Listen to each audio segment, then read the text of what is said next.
New this morning, tomorrow is Easter, and you'll want to make it a happy one, not just for your family, but also for the furry members of your family. And here to talk more about it is Mary Heiser with the Capital Area Humane Society. Good morning, Mary. Good morning. First, let's talk about Tawny, who you brought in with you.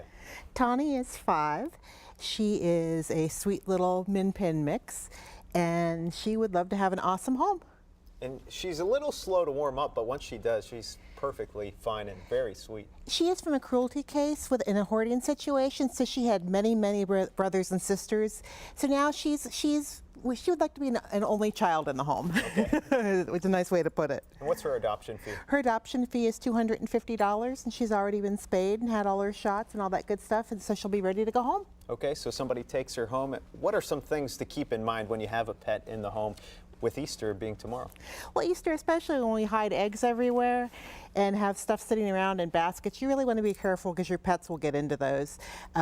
Tawny would probably love to eat the eggs, shell and all, or plastic egg, shell and all, so you want to be careful. So count your eggs before you hide them so that your pets aren't the ones who find them next week. Can you imagine finding a hard-boiled egg 2 weeks later in the yard? You don't want your dog to do that.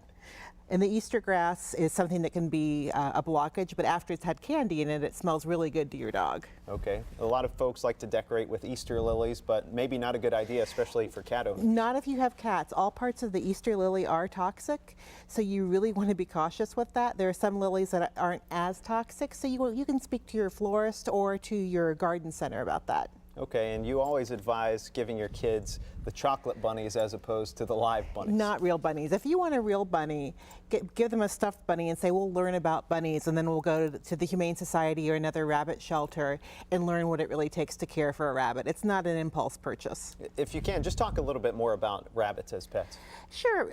They're great pets. They're very affectionate, but they do not like to be picked up and carried around, and that's usually what children want to do with their pet. So, rabbits can live as long as a dog or a cat. They need specific rabbit veterinary care. It's really a lot more involved than most people think. Okay, and when it comes to chocolate, we always hear that chocolate's bad for dogs. Is there any truth to that? It's absolutely true. The theobromine in the chocolate is toxic to pets, but not to humans, because we can process it better. The darker the chocolate, the more toxic it is.